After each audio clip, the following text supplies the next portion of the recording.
302朋友，你们好，欢迎假爸爸的假爸爸，我是菲比。我看你在后背就是叫我promote啦，你有看我欢迎假爸爸无？哦，第一集嘛自己看咯。第一集，头这个几点？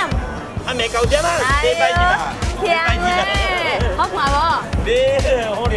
好聊，你是不是认为我的节目是在迄个紫彩节目当中上好看的嘞？啊，上好看，我第一次，真的啊，我最较看。看到我这3样糕点，让你想到什么呢？噔噔噔噔的，就是我们在清明节祭祖的时候呢必备的这个糕点。首先第一样跟大家介绍的就是米糕。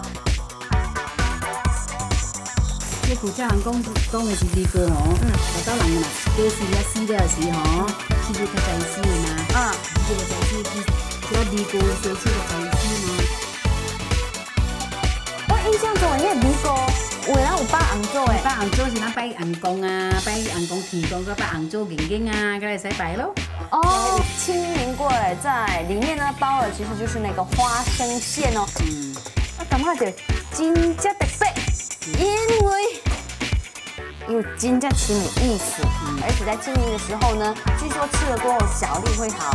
在福州的时候呢，他们也把这个叫做什么波波粿，我人对。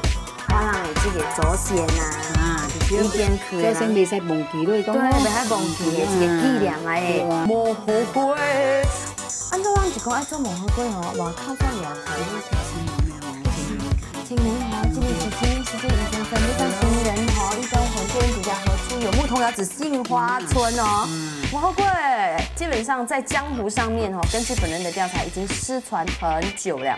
这一次重现江湖，真的是要多谢我们的这个安弟的这个传承还有分享。青叶红的，是红的，台湾，可以用这包啦，包起来你们做毛做毛做咩咯？毛这个好黏嘛。这是豆粉甲普通的面粉是你甲一米是无啥？豆粉无相啊。对啊，对啊，你豆粉就是味道做，一米就行，一米做要问这白痴的问题。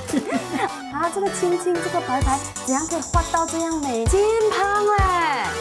伊个味素淡薄上，我人淡爱食迄个上海菜啊，迄个酒酿丸子，搁有好安皮落去吼，经常迄个包的味素，有白就果皮啦。除了就是在清明节呢去扫墓啊，去感谢我们的这个先人对我们的这个爱之外呢，在感恩之余，其实你知道吗？他也会在保护，应该说是保佑着、宝贝的这个我们。所以希望大家清明节的时候一定要回去祭祖，然后也可以自己亲手准备这个清明节祭祖的这个食物。一定要收看我们的《欢迎假爸爸》，每逢星期天晚上9点钟 ，SO333。